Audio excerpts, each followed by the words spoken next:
this particular video with my series of the fundamentals of human anatomy and physiology.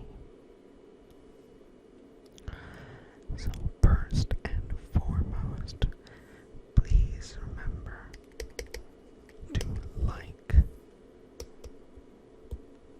comment, and subscribe to my channel, especially if you are enjoying the educational relaxation that I'm providing to you guys. But before I even continue with that, I just noticed that my microphone is a little dusty, so excuse me while I clean it off just a little bit.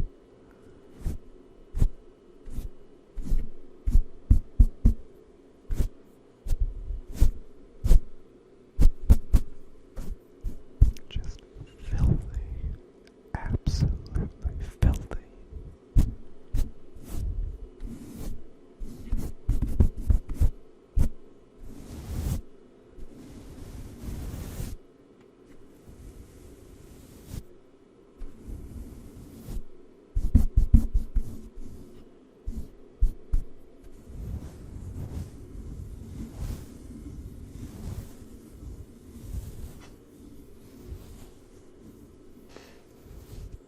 I have to utilize a slightly more invasive cleaning option. There's some harder places I need to deal with.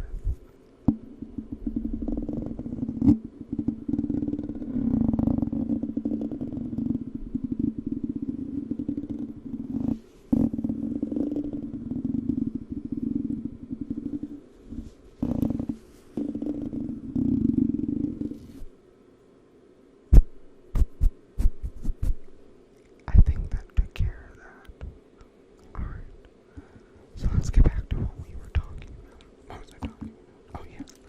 So, please remember to like, comment, and please subscribe to the channel, especially if you are enjoying the relaxation, the educational aspect of what I'm providing. In this video, we are going to be talking about our body's tissues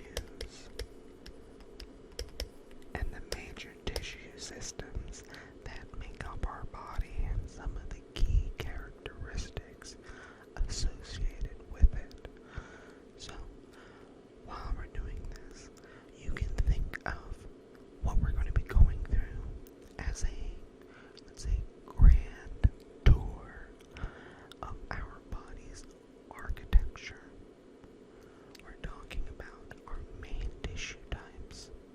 We're talking about their special abilities and what they are doing to make sure that we remain alive and kicking.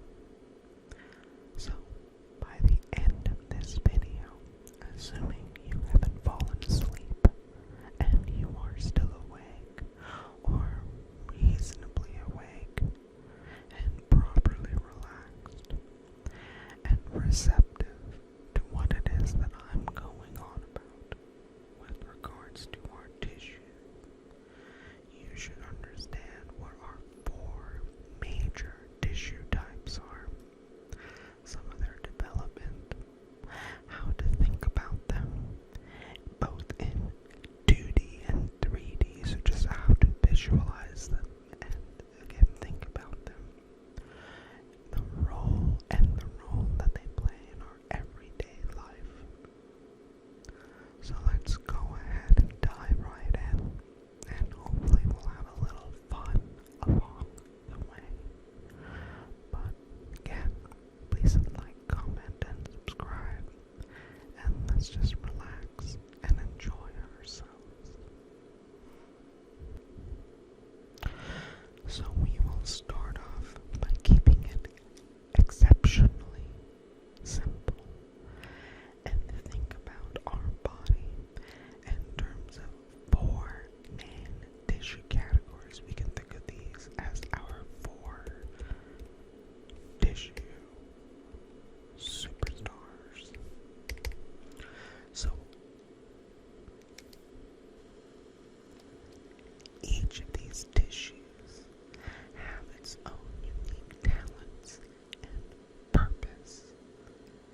every single heartbeat you have.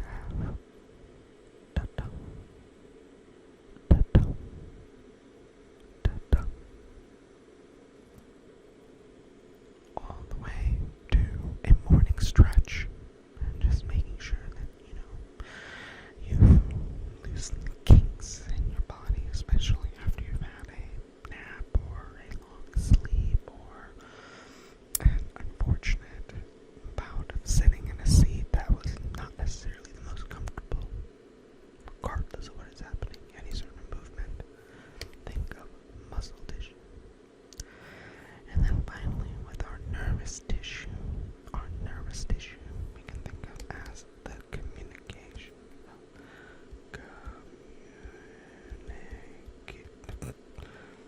Communication network.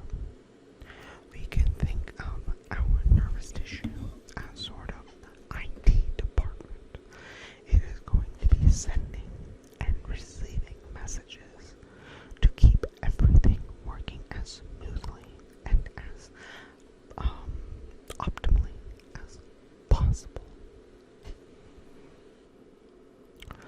Now, a lot of you might be wondering, why in the world is it important to understand these tissue systems? Well, understanding these tissue systems gives us the key to really decoding how our body works. It helps us get a better understanding of what happens when things go wrong. Understanding the basic physiology helps us understand the pathophysiology. Think of situations like injuries and diseases, and probably most importantly of all, since this affects every single living thing on the planet, aging. None of us are immune from that, and if you are, you're a demon, and I want to talk to you. So leave a comment and we'll talk. So knowing this stuff is not just for doctors or priests, it's also for anyone who really wants to understand how your body really works. Alright, now let's talk about where we came from, so we can think of it as going from the embryo to you. So, long before you were binging videos like this on YouTube, you were just a tiny bundle of cells, just a small little bundle of cells, figuring out what you wanted to do. That is an error. That's an error. That's an error. Yes, again, just a tiny little bundle of cells. What you wanted to do, what you wanted to be when you grew up. That is where the 3 embryonic germ layers come in. So, when it comes to the germ layers,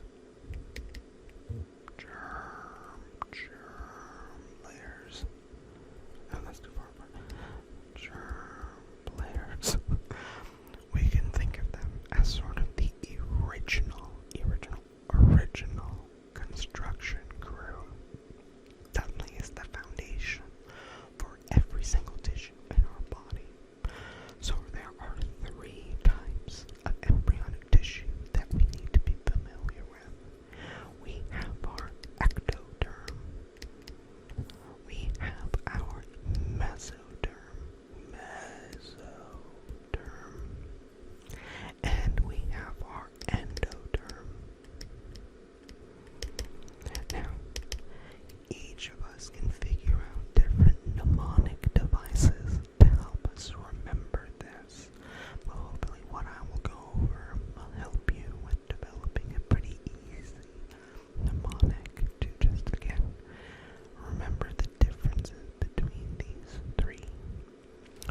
So, when it comes to our ectoderm, this layer is eventually going system, as well as our skin. Oh god, that's terrible. As well as our skin. So we can think of this as the outer coating of our body and the command center of our body. The mesoderm we can think of as sort of, let's say, the middle child.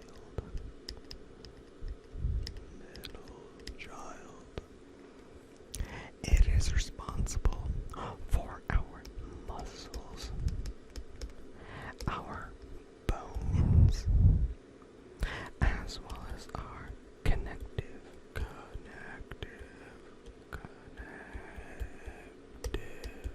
tissues. So if you think about it, this is the layer that is like the framing of the house that is giving us structure and support. Structure and support. That's an ampersand. There we go. Structure and support. And then finally we have the endoderm.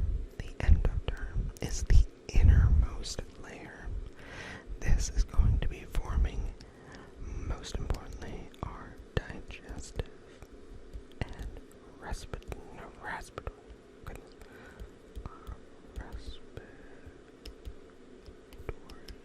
tracts. These are the parts that are going to help us stay fueled and breathing. So, fueled and breathing.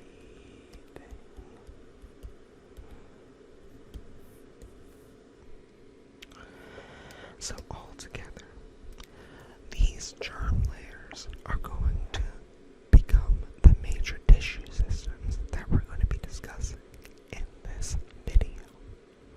You can think of them as the heroes that come in and set everything into motion. They get the ball rolling. So ectoderm, for example, produces neurons, and our skin cells. Mesoderm gives rise to our muscle cells and our red blood cells. And again, it's each of these is going to be doing their own thing, but they all work collectively to create us and our bad decisions. Alright, so let's talk about our first major tissue system, our epithelial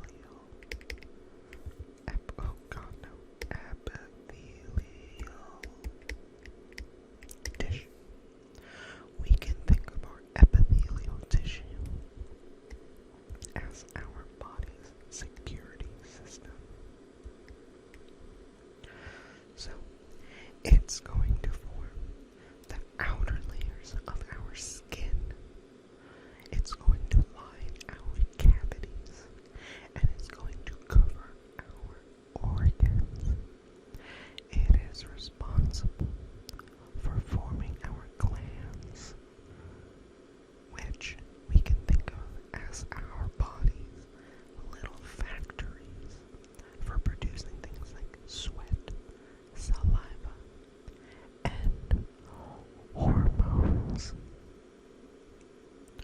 So, when it comes to our epithelial tissue, there are three major factors that we need to consider that really help set it apart from our other tissues.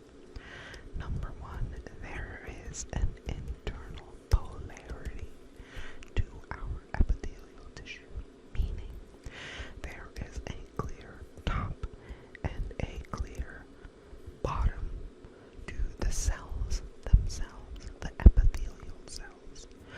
We refer to the topmost portion as the apical surface, and that is generally exposed to the outside, or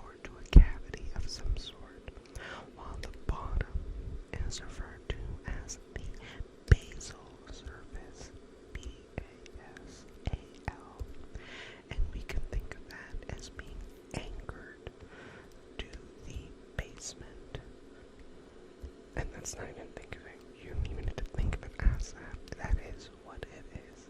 It is anchored to the basement membrane. It keeps the cell. That's a terrible way to describe that. It is keeping the cell attached. That's the apical side. This is the basal side. Our epithelial tissue is generally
trapped particles out. We can think of this epithelium as sort of janitors that are helping to regulate and clean up things as necessary. So far we've talked about simple things being one layer. One. Now, from there we also have stratified, and stratified is, as the name implies, there are going to be multiple layers. So pretty much everything we talked about, squamous, cuboidal, columnar, there is going to be a stratified version of that. So we have stratified, and I'll write that out for the first time, and then we'll see how I feel about the writing after that. So we have stratified, squamous epithelium. So a stratified squamous epithelium, you are going to have multiple layers of flat, pancake-like cells. These are going to be protecting areas that are especially subject to friction and abrasion. So think of areas like our skin, our mouth, our esophagus. When it comes to the sort of functional aspect or the functional utility, we can think of our stratified squamous epithelium as our body's armor. So we have stratified cuboidal epithelium. Stratified cuboidal epithelium is important in sweat glands and other exocrine glands. We can think of them as sort of the behind the scenes players that are helping to keep our bodies cool, to keep our temperatures regulated. We have our stratified columnar epithelium.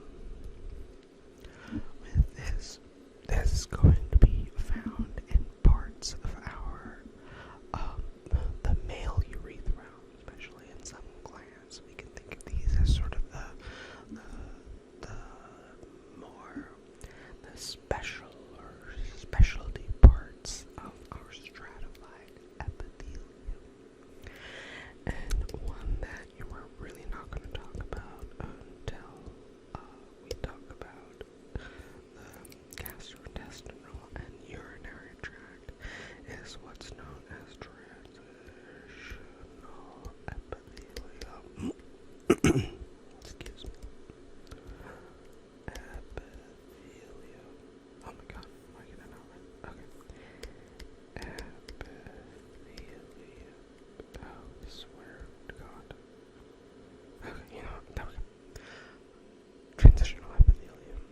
This we are going to find almost exclusively in the bladder. This tissue is going to stretch and contract.